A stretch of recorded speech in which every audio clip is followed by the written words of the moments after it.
इनको अपना बेटा बना दो।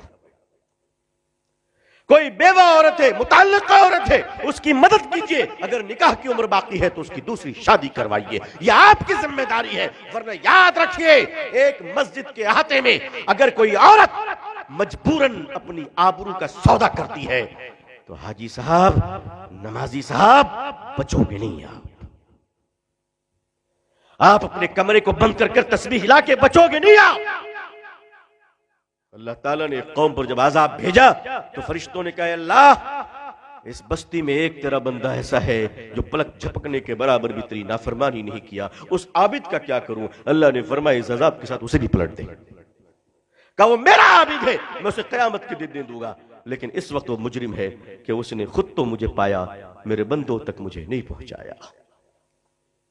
मस्जिद जिम्मेदारी ले इस बात की 160 का, और वो किफालत करे, वजीफा भेजे, ताकि किसी को भीख ना मांगना पड़े।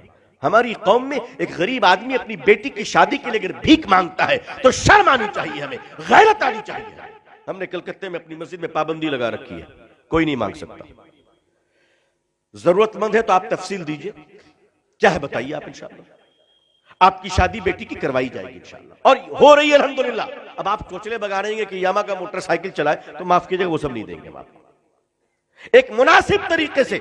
और अल्हम्दुलिल्लाह हमारे कलकत्ते की मस्जिद में चंद मालदारों ने मुझे कह रखा है, अल्लाह अल्लाह ताला उनके मालों में बरकत अता फरमाए। कोई भी तकाजा है आप हमें फोन कर दीजिए, हम भेज देंगे। अल्लाह का शुक्र है, अल्लाह उनको बरकत दे रहे। लेकिन भीख मांगने की इजाजत नहीं है मस्जिद में। अगर मस्जिद में कोई खड़ा होकर भीख मांग रहा है तो मस्जिद के सारे मुसल्लियों को गैरत आनी चाहिए कि हमारे रहते हुए हमारा भाई भीख मांग रहा है। जी, गैरत आनी चाहिए, गैरत आनी चाहिए।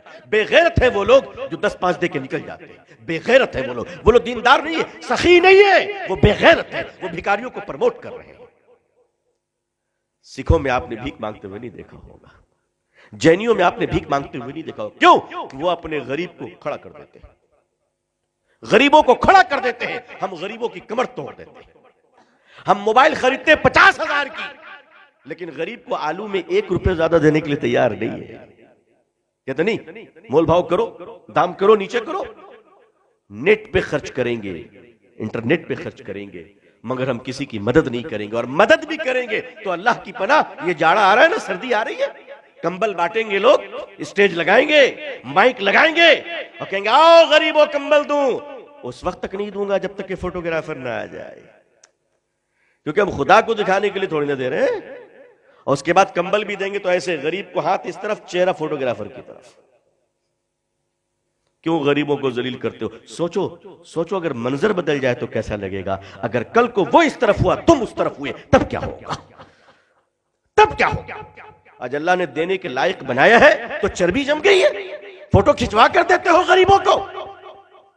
इसी मुल्क के मारवाड़ियों को, मेरी बड़ी मशहूर तकरीर है इस पे, मारवाड़ियों ने किस तरह खिदमत की है।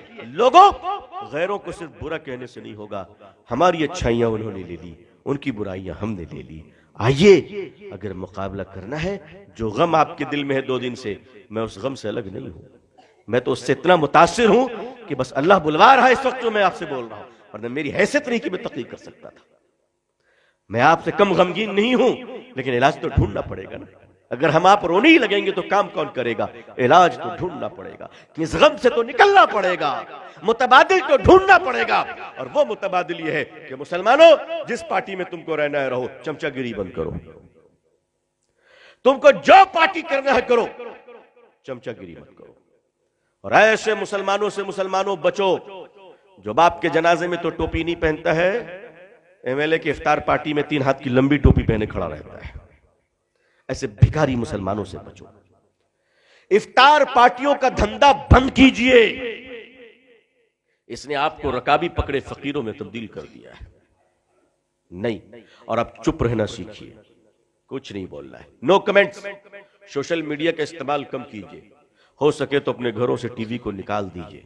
आप सोच रहे हैं मैं क्या कह रहा हूं। मेरे बुजुर्गों, टीवी में न्यूज देखते हो, न्यूज में सिवाय तुम्हें गाली देने के और क्या दिया जाता है? बंद करो टीवी देखना। अपने कौम को गाली सुनवाने के लिए तुम पैसे खर्च करते हो। मेरे बुजुर्गों, अपने वक्त का सही इस्तेमाल कीजिए। कोई काम नहीं तो सो जाइए, कुरान पढ़िए, अल्लाह अल्लाह कीजिए, इस्तग़फ़ार पढ़िए, ताकि आंख बंद होने के